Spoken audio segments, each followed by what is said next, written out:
Miss Holcomb, I need you to explain this with the grease monkey, Argo. Seems we've got a guest. Really now, Parvati, I do wish you'd spoken up. I do apologize. I was given no forewarning of your arrival, or I might have welcomed you at the gates myself.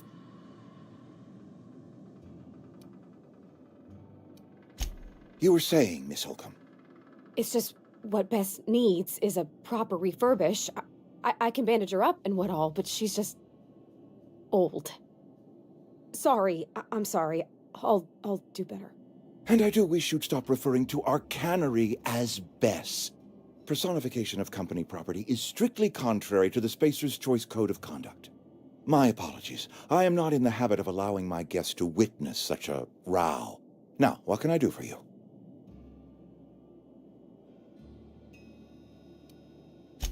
I'm Reed Thompson, Outpost Administrator. I cannot help but notice you are not in uniform.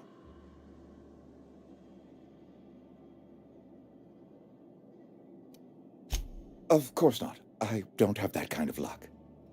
Seems I allowed my excitement to run away with my wits. Been a few seasons since we've had a visitor pass through.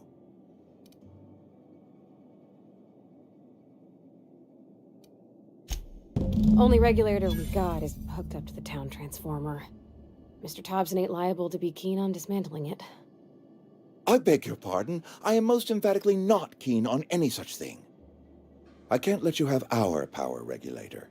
But I happen to know of another one, and I happen to know exactly how you may retrieve it without frying yourself in the process.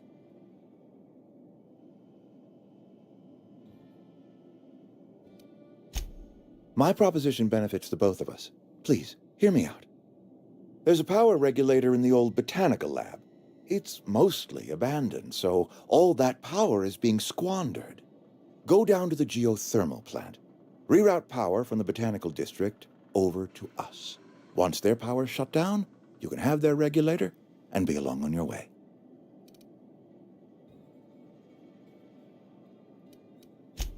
I was not entirely sure how to tell you this. The botanical labs are not legally inhabited, but there are people who live there.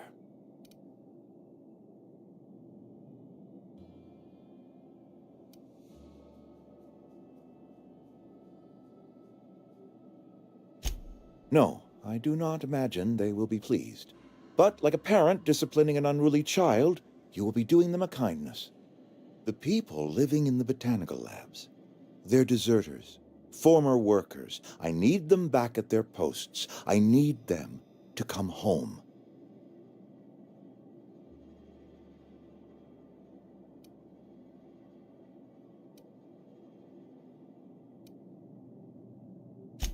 Good law, no, I don't want you killing anyone, least of all them.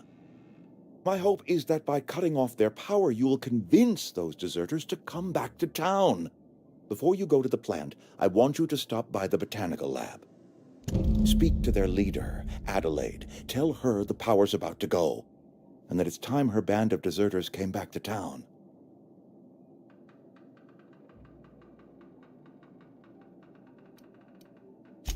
Adelaide's older than the other deserters. She's dignified, kindly. From what I understand, her camp looks to her for leadership. That reason was me. I asked too much and pushed too hard. But I am ready to make amends if they are willing to return to the fold. We belong to one community, the Spacer's Choice family. If we dissolve into factions, then we will all perish separately. Adelaide will understand that. My dad told me all about the plant. Taught me all he knew. I could come in useful. I mean, if that's all right with you, Mr. Thompson. Sir. I hesitate to part ways with Miss Holcomb, but I cannot deny that she is talented, and may prove useful to you. You will need an administrative passcode in order to enter the plant. I am trusting you with mine, and trusting Miss Holcomb to guide you if you'd like.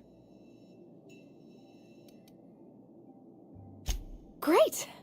I got my wrenches and diagnosticators and hairpins and engine tape, so I'm all set. Well, I am glad to hear that. Best of luck to you, and thank you again for your help. It is a lot to ask of a stranger, I know.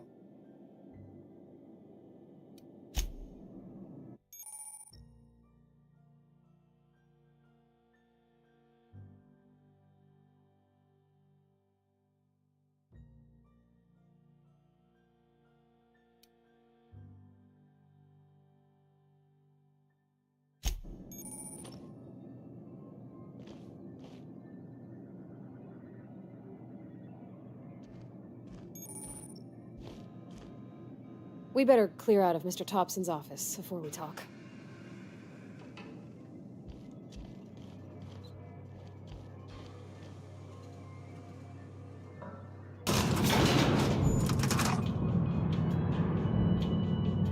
We better clear out of Mr. Thompson's office before we talk.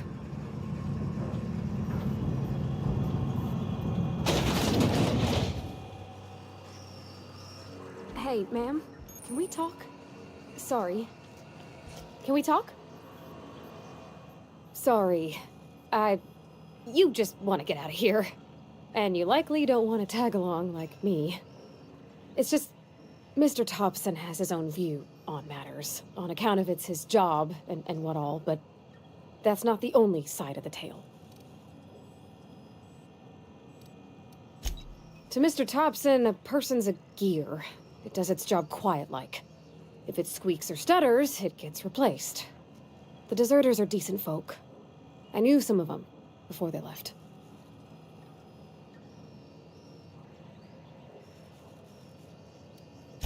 Miss McDevitt? Oh, gosh, no. She was a real important person. A flavorist. Made all the food taste decent. She used to work up in the big office with Mr. Thompson.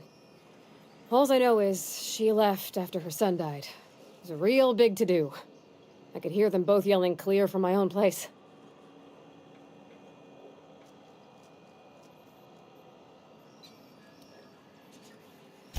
Can't say as I know. I wasn't there.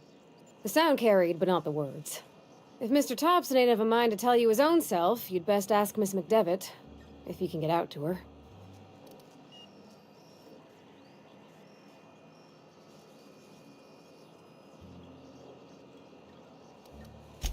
I don't know anybody well. I mostly listened to them talk, kept my head down. There was a boy named Thomas who used to follow me around, asking questions about the stuff I fixed. He was real sweet to me. Not any sort of dissident. Life's hard here, especially for them that don't fit in so well. We're one big Spacer's Choice family, but every family's got the one the rest whisper about. Mr. Thompson's aiming to take away their power.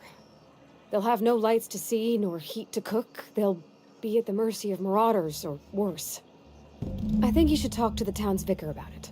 Max, his name is.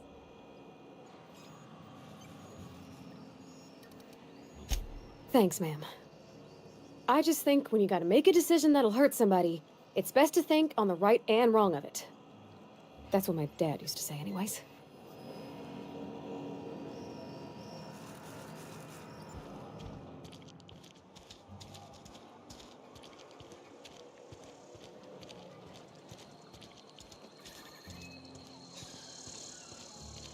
I'm sorry. I'll just be a minute. You had a minute. Next one comes out.